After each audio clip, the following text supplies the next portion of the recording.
demand their rights under the pressure of a manufactured fear.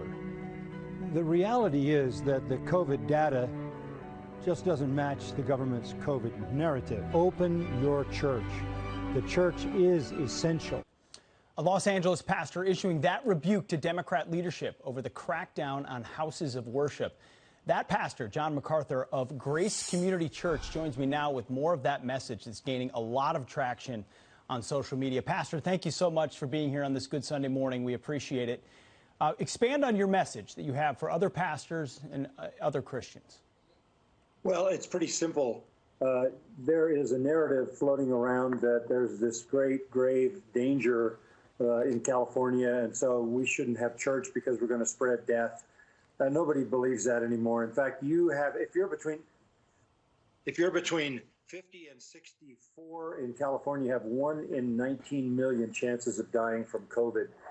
The rate of infection of COVID is 1/100th of 1%. There are something like 600 people in the hospital with COVID complications out of 40 million. And this is just a ridiculous narrative to try to match with reality and with facts. That doesn't square up. And so we're saying have church, meet with your church. And we've been doing it for weeks. We have about 7,000 to 8,000 people on a Sunday. And they're just normally pushed together, no masks, no social distancing, and we don't have anybody sick, and we haven't for a number of weeks. So, Pastor, you've been in defiance. You've been encouraging other religious leaders to do the same. The question I have for you is the why.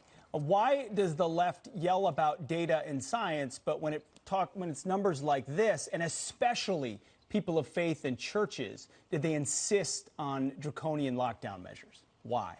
Well, there has to be an obvious underlying reason. You know, they don't mind masses of people, tens of thousands of people in the streets. Yeah, you know, the Black Lives Matter events and all of that. Those things are perfectly permissible, but they don't allow a church service.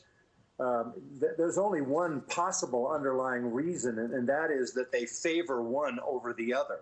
The problem with that is the Constitution favors religious freedom over anything else. We're not asking for equal treatment. We're asking for the preferred treatment that the Constitution gives us.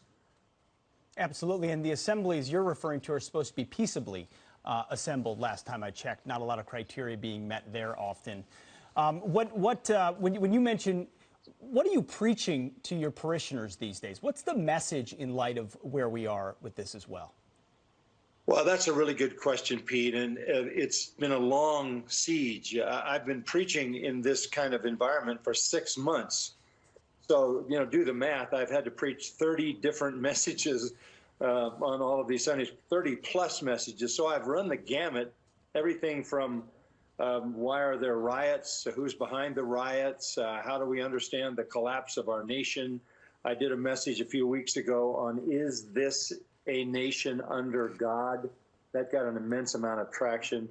But primarily what we're trying to do initially is bring comfort to people. Mm-hmm. Once we realized that we weren't going to kill grandma and people were not going to die if we had church.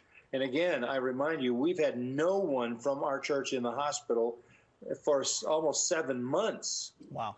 So once we knew that, I just wanted to encourage the people. And the encouragement came in such a profound way that at first a few hundred people came back after we started with social distancing because we were told people were going to die. So we backed off and we didn't have anybody there. A few weeks passed and people started coming on their own. They just kept coming and coming. And then a few weeks ago, we had a Sunday, we invited the children back for the first time in 6 months. We had 1,000 kids show up on a Sunday. It's an incredible Sunday. We had balloons and little lollipops for the kids. And we've had a phenomenal time with all of this. We got to leave it. Unfortunately, we're going to leave it right there, Pastor. Staring down fear with the power of Christ. We love it. More Fox and Friends on the other side.